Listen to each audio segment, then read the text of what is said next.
الحمد لله رب العالمين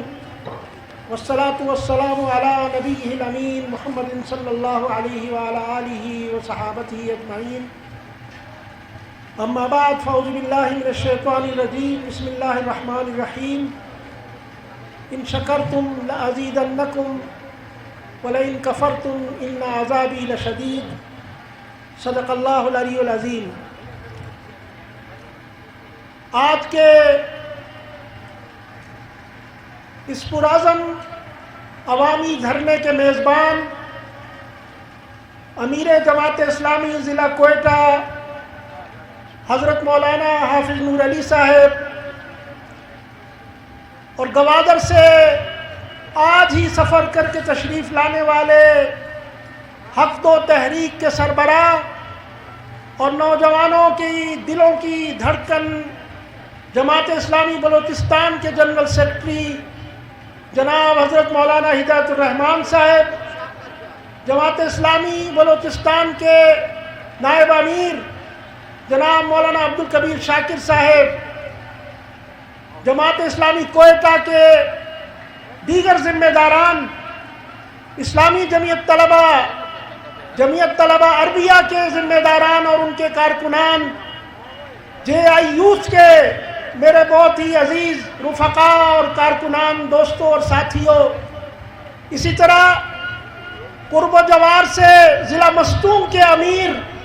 مولانا خلیل الرحمان صاحب اور ان کے ساتھ آنے والا قافلہ، ضلع پشین کے امیر جناب اسحاق پانیزئی صاحب اور ان کے ساتھ آنے والے کارکنان، اسی طرح سے ضلع دکی اور ضلع لورا سے آنے والے میرے عزیز دوستوں اور ساتھیوں، اور اس کے علاوہ جتنے بھی نوجوان اور سرفروش یہاں پہ تشریف فرما ہیں، اور اس کے ساتھ ساتھ میرے اس پریس کلب کے وہ تمام کے تمام میرے دوست اور ساتھی صحافی برادری کے وہ ذمہ داران کے جو مختلف چینل اور پرنٹ میڈیا سے تعلق رکھنے والے ہیں، انتظامیہ کے وہ اہلکار کہ جو صبح سے یہاں پہ پہرے کا کام کر رہے ہیں اور حفاظت کا فریضہ سر انجام دے رہے ہیں، میں آپ تمام کی خدمت میں خراج تحسین اور احساس تشکر پیش کرنا چاہتا ہوں. میرے عزیز دوستو، آج آپ نے اس دھرنے کے اندر بہت ساری تقریروں میں کوئٹہ کا ایک المیہ آپ نے سنا ہے، اور یہ شہر کوئٹہ کے خاص طور پہ مسائل کے اوپر اس دھرنے کا انعقاد کیا گیا ہے. جماعت اسلامی نے اس بات کا فیصلہ کیا ہے کہ وہ مختلف اضلاع کے اندر جو وہاں کے لوکل مسائل ہیں، جو وہاں پہ عوامی مشکلات ہیں، ان کے اوپر پورے ملک کے اندر 101 دھرنوں کا اہتمام کرے گی، اور یہ سلسلہ اس وقت چل نکلا ہے. اور آج 20 فروری کو ہم یہاں کوئٹہ میں آپ کے سامنے موجود ہیں، اور کوئٹہ کے مختلف مسائل لوگوں نے بہت تفصیل کے ساتھ آپ کے سامنے بیان کیے ہیں. بلوچستان خود ایک بہت بڑا مسئلہ ہے. بلوچستان کے مسائل بھی نہ چاہتے ہوئے بھی زبان کے اوپر آ جاتے ہیں، اس لیے کہ گوادر سے لے کے ژوب تک اگر آپ بلوچستان کے اندر سفر کریں، لوگوں سے ملیں اور ان کی گفتگو سنیں اور ان کے درد کے اندر شریک ہونے کی کوشش کریں، تو آپ کے آنسو آپ کی آنکھوں سے نہیں تھمتے اور آپ کا دل جو ہے وہ درد سے بھر جاتا ہے. اس لیے کہ اس پورے صوبے کے نوجوانوں کا جو حال ہے، یہاں کے نظام تعلیم کی جو بدحالی ہے، یہاں پہ مریض جس طرح سے ہسپتالوں کے فٹ پاتھوں کے اوپر بلک بلک کے اور سسک سسک کے جان دے دیتے ہیں، یہاں پہ میری مائیں اور میری بہنیں جس طرح طویل سفر کے اندر اپنی بیماری کی حالت کے اندر ہسپتال نہیں پہنچ سکتی ہیں اور رستے میں ان کی روح جو ہے وہ پرواز کر جاتی ہے. یہاں میرے ذہین نوجوان کہ اگر ان کو وسائل میسر ہوں اور ان کو سرپرستی میسر ہو تو وہ ناسا کے سائنسدان بنتے ہیں، وہ دنیا کی بہترین لیبارٹریوں کے اندر کامیاب سائنسدان بن جاتے ہیں، اور وہ لوگ دنیا کے ذہانت کے مقابلے جیتنے والے نوجوان بن کر سامنے آتے ہیں. لیکن اگر ہم اپنے اس بلوچستان کے نظام تعلیم کا حال دیکھیں، یہاں پہ کالجوں کی کیفیت دیکھیں، یہاں پہ ہاسٹلوں کے نظام کا ہم جائزہ لیں، یہاں پہ ہم اپنے بے چھت کے اسکولوں اور پینے کے پانی کے بغیر ان اسکولوں کا اگر ہم جائزہ لیں اور ان طالب علموں کی مظلومیت کو دیکھیں کہ جو سارا دن آ کے اسکول میں بیٹھتے ہیں لیکن کوئی ٹیچر ان کو پڑھانے کے لیے نہیں آتا، اس لیے کہ ٹیچر نے تو صرف تنخواہ لینی ہوتی ہے، اور نظام تعلیم کے وہ سربراہان کے جو اس پورے نظام کو چلاتے ہیں وہ اس رشوت خوری کے اندر مکمل طور پہ خود شریک ہیں۔ اس وقت بھی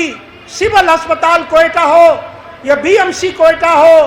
یا شیخ زید ہاسپٹل ہو یا کوئی دوسرا ہاسپٹل، وہاں پہ آپ چلے جائیں، وہاں پہ آپ جا کے بد نظمی کا اور بد انتظامی کا وہ مظاہرہ دیکھیں گے کہ اس کے نتیجے میں صحت مند انسان جو ہے وہ وہاں سے بیمار ہو کے نکلتا ہے، چل جائے کہ کوئی بیمار وہاں پہ صحت کی امید لے کے جائے۔ بہت سارے مسائل اور بہت ساری تکلیفوں کی بات ہو سکتی ہے، لیکن میں آپ سے کچھ بنیادی باتیں اس لحاظ سے کرنا چاہتا ہوں کہ میں آپ کی خدمت میں یہ بات کہنا چاہتا ہوں کہ اس بلوچستان کو اور اس کوئٹہ کی بدحالی کو اگر ہم اس کا جائزہ لیں، یہاں پہ جتنے بھی مسائل ہیں اس میں ہمیں وفاق سے تو کوئی امید نہیں تھی، اسلام آباد سے ہمیں کوئی امید نہیں تھی کہ وہ ہمارے اوپر کوئی رحم کا ہاتھ رکھیں گے، وہ ہمارے ساتھ کوئی شفقت کریں گے، اور 18ویں ترمیم کے منظور ہو جانے کے بعد تو یہ ذمہ داری ویسے ہی بلوچستان کے اور صوبے کے حکمرانوں کے اوپر عائد ہونے لگ گئی ہے، لیکن اس سے پہلے بھی ہمیں وفاق سے کوئی امید نہیں تھی۔ لیکن میں سمجھتا ہوں کہ بلوچستان کی پوری تاریخ کو آپ آغاز سے لے کے آج تک کا اگر جائزہ لے لیں تو آج جو لوگ ماتم کر رہے ہیں، آج جو لوگ نام نہاد اپوزیشن کے اندر بیٹھے ہوئے ہیں یا پچھلی حکومتوں میں وہ اپوزیشن کا کردار ادا کرتے رہے یا وہ حکومتوں کے اندر شامل رہے، آپ ایک مرتب جائزہ دیکھ لیں، یہی وہ طبقہ تھا، یہی وہ مافیا تھا جو مسلسل بلوچستان کے اوپر حکومت کرتا چلا آ رہا ہے۔ اس لیے ان کو یہ بات زیب نہیں دیتی کہ یہ روئیں اور چلائیں اور فریاد کریں اور بلوچستان کے حقوق کی پامالی کا گریہ کریں، ان کو یہ بات زیب نہیں دیتی کہ یہ ساحل اور وسائل کے لٹنے کی بات کریں، ان کو اس بات کی کوئی اجازت نہیں ہونی چاہیے کہ یہ کوئٹہ شہر کے اندر یا بلوچستان کے اندر جو بدحالی اور پسماندگی اور بے روزگاری ہے اس کا ماتم کریں، اس لیے کہ یہ تو خود اس کے ذمہ دار ہیں، انہوں نے اسلام آباد کے مافیا کے ساتھ مل کے بلوچستان کو لوٹا ہے، انہوں نے اسلام آباد کے غنڈوں اور لٹیروں کے ساتھ مل کے بلوچستان کے خزانے سے اپنی جیبیں بھری ہیں اور اپنے خزانوں کو انہوں نے اور اپنی تجوریوں کو انہوں نے بھرا ہے۔ میں آپ کی خدمت میں ان سے یہ پوچھنا چاہتا ہوں کہ ان کو یہ بات کیوں زیب نہیں دیتی؟ یہ بات اس لیے زیب نہیں دیتی کہ میں ان سے پوچھنا چاہتا ہوں کہ جب 90 کی دہائی میں، بہت زیادہ پیچھے میں نہیں جانا چاہتا، میں آپ کو صرف 90 کی دہائی میں جب کوئٹہ شہر کے اندر سیوریج اور پانی پہنچانے کا ایک نظام اربوں روپے کی مالیت کا سوئس حکومت نے دیا تھا اور یہاں پوری گلیوں محلوں کو کھود کے وہاں پہ پائپ ڈالے گئے تھے، اس کا کوئی ایک قطرہ پانی کسی کو نہیں ملا، تو مجھے یہ بتائیں کہ اس وقت کس کی حکومت تھی؟ انہی قوم پرستوں میں سے کسی جماعت کی حکومت اس وقت بھی موجود تھی، انہی مذہبی گروہوں میں سے کسی مذہبی جماعت کی اس وقت حکومت موجود تھی، تو پھر یہ کس بنیاد پہ گلہ کر سکتے ہیں؟ اس گلہ کرنے کا اگر کوئی حق پہنچتا ہے تو وہ صرف اور صرف جماعت اسلامی کے ان سرفروش کارکنوں کو حق پہنچتا ہے کہ جن کا دامن کسی قسم کی حرام کاری اور کسی قسم کی رشوت ستانی سے داغدار نہیں ہے۔ ہم کسی حکومت کا حصہ نہیں رہے ہیں، ہم نے حکومت کا کوئی ایک پائی کو بھی جو ہے وہ حرام کی نظر سے ہم نے کبھی بھی اس کے اوپر دست درازی نہیں کی ہے، ہم نے عوامی حقوق پہ کبھی ڈاکہ نہیں ڈالا ہے۔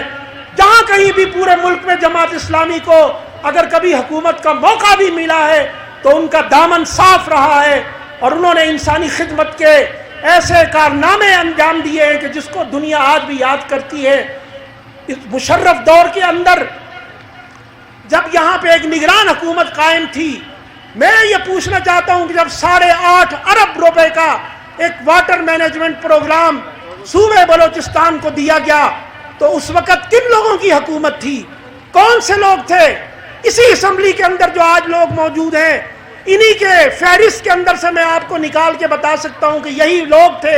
کہ جو اس وقت بھی حکمران تھے، جنہوں نے 8.5 ارب روپے ہڑپ کر لیے اور وہ پائپ اور وہ پانی کے قطروں کا لوگ انتظار کرتے رہے. آج تک کوئٹہ کے اندر اس واٹر مینجمنٹ پروگرام کا کوئی پتہ نہیں ہے کسی کو. ہم یہ مطالبہ کرتے ہیں اور اس مطالبہ کرنے میں حق بجانب ہے کہ اس طرح کے منصوبوں کا احتساب کیا جائے. اگر آپ اس کا احتساب نہیں کریں گے تو عوام کا اعتماد مزید آپ کے اوپر سے اٹھ جائے گا. اسی طرح میں ان سے یہ پوچھنا چاہتا ہوں کہ جب بلوچستان کے اندر اس کے بعد جمہوری حکومتیں آئیں اور یہاں پہ ترقیاتی بجٹ دیے گئے لوگوں کو، تو مجھے یہ بتائیں کہ جب گزشتہ 2019 کی حکومت میں 14.5 ارب روپے لیبس ہوئے، جو یہ نااہل حکومت یہاں کی اس کو استعمال نہیں کر سکی، تو آپ مجھے بتائیں کہ اس وقت کون لوگ تھے کہ جو حکمرانی کر رہے تھے؟ جماعت اسلامی نہیں تھی، یہی لوگ تھے کہ جو حکمرانی کر رہے تھے، جو آج حکمرانی کر رہے ہیں. اور ابھی یہ گزشتہ حکومت کے اندر بھی 19 ارب روپے لیبس ہوئے ہیں جو قومی خزانے کے اندر واپس چلے گئے. یہ اتنی نااہل حکومت ہے کہ جو ان کو دیے ہوئے حصے کے پیسے ہیں ان کو بھی یہ استعمال نہیں کر سکتے،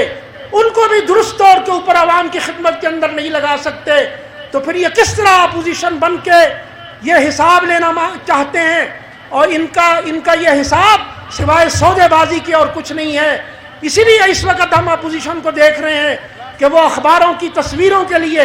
وہ میڈیا چینل کے کیمروں کے لیے وہ حکومت کے خلاف بات کرتے ہیں اور حکومت کے خلاف تحریک چلانے کی بات کرتے ہیں، لیکن فی الحقیقت در پردہ وہ وزیر اعلیٰ صاحب کے ساتھ جا کے سودا بازی کرتے ہیں، وہاں پہ اپنی قیمت لگاتے ہیں اور ان سے رقم وصول کرتے ہیں. بلکہ ان کا تو بنیادی مطالبہ جو ہے اپوزیشن کا یہی تھا کہ وہ جو 40 ارب روپے وہ جو لیبس ہونے کے قریب آ گئے ہیں، یہ وہ رقم ہے کہ جو وزیر اعلیٰ جام کمال نے ہمیں نہیں دی ہے، لہٰذا یہ رقم ہمیں دینی چاہیے، اپوزیشن کے ممبران کو دینی چاہیے. اس لیے میرے عزیز دوستو، بلوچستان کے اندر جس قدر بھی بدحالی ہے اس کا اصل ذمہ دار یہاں کے وہ حکمران ہیں کہ جو آج تک آپ کے سروں کے اوپر مسلط ہیں. جب تک آپ ان سے چھٹکارا نہیں حاصل کریں گے آپ کے دن بدلنے والے نہیں ہیں. ابھی مولانا ہدایت الرحمان صاحب آپ کے سامنے یہ بتا رہے تھے کہ گوادر کے اندر انہوں نے کس طریقے سے ٹرالر مافیا کو اجازت دی بھتہ لے کر کے. مجھے وہاں کے ماہی گیروں نے بھی بتایا کہ یہاں پہ 3 مہینے کا بھتہ فشری کے وزیر کو دیا جاتا ہے، فشری کے افسروں کو دیا جاتا ہے. نتیجے میں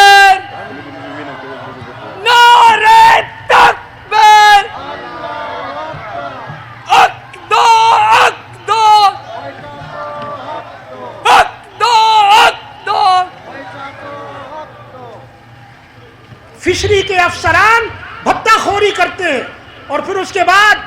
بیرون صوبہ سے مختلف ٹرالروں کو کہ جو بحری قزاق ہیں، وہ ماہی گیر نہیں ہیں، ان کو اجازت دیتے ہیں کہ وہ بلوچستان کے غریب ماہی گیروں کے سمندر کے اندر آ کے وہاں پہ ایسا جال استعمال کریں کہ جو مچھلیوں اور مچھلیوں کی نسل کو بھی ختم کر دے. اس کی نگرانی کرنے والا محکمہ کون سا ہے؟ میں آپ سے پوچھتا ہوں. یہ وہی سیکورٹی کے ادارے ہیں کہ جن کو بلوچستان کے اندر امن اور بلوچستان کے اندر انصاف کے قیام کے لیے بھیجا گیا ہے،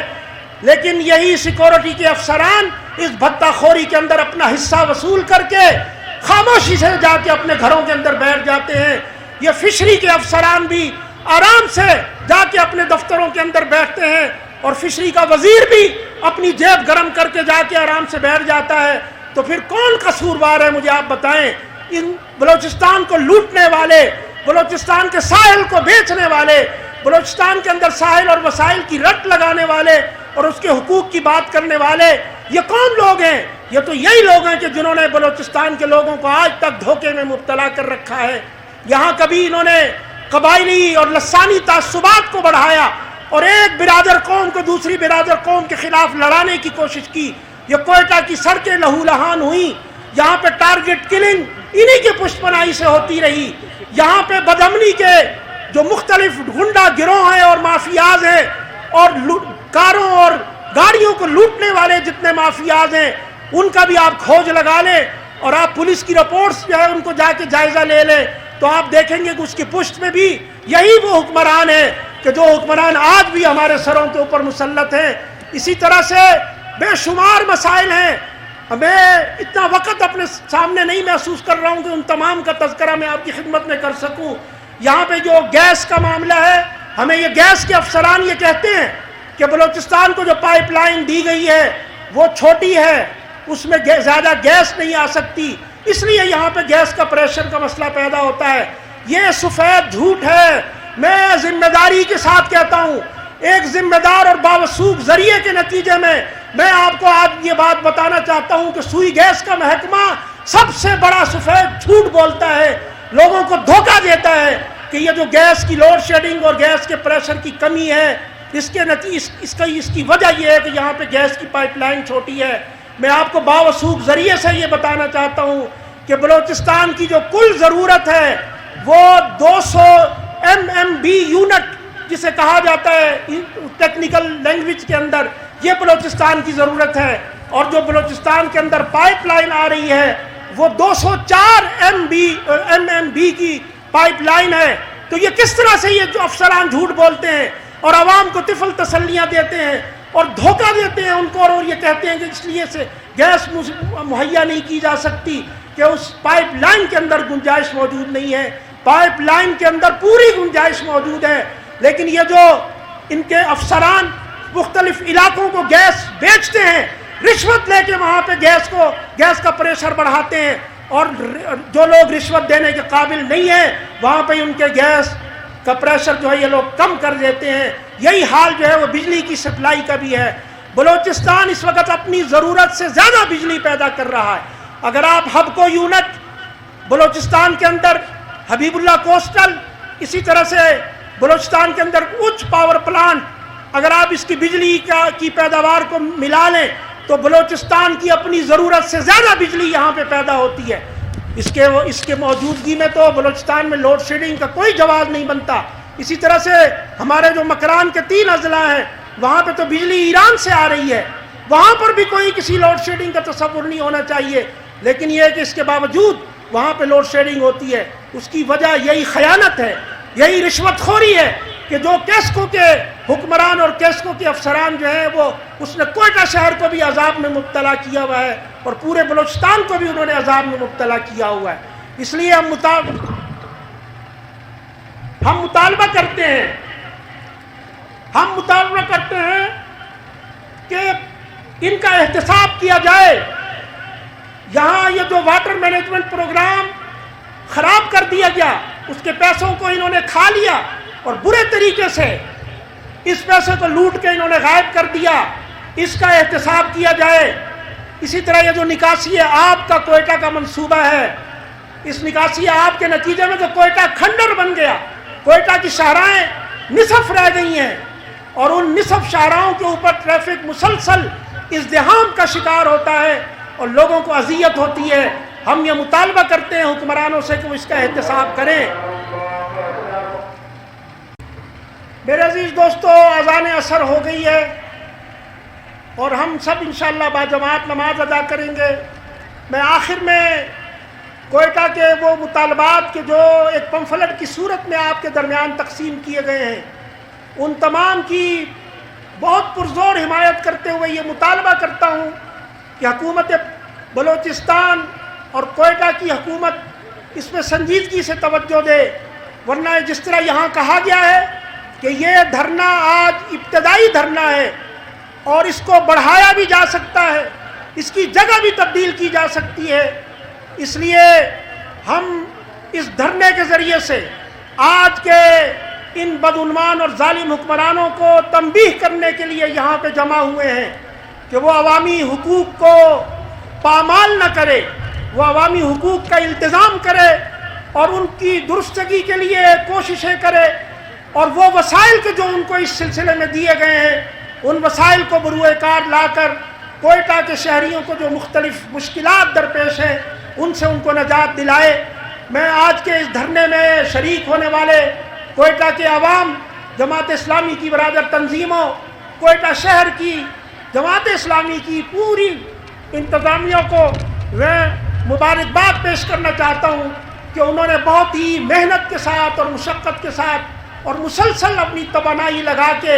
انہوں نے اس دھرنے کو کامیاب بنانے کی کوشش کی ہے اور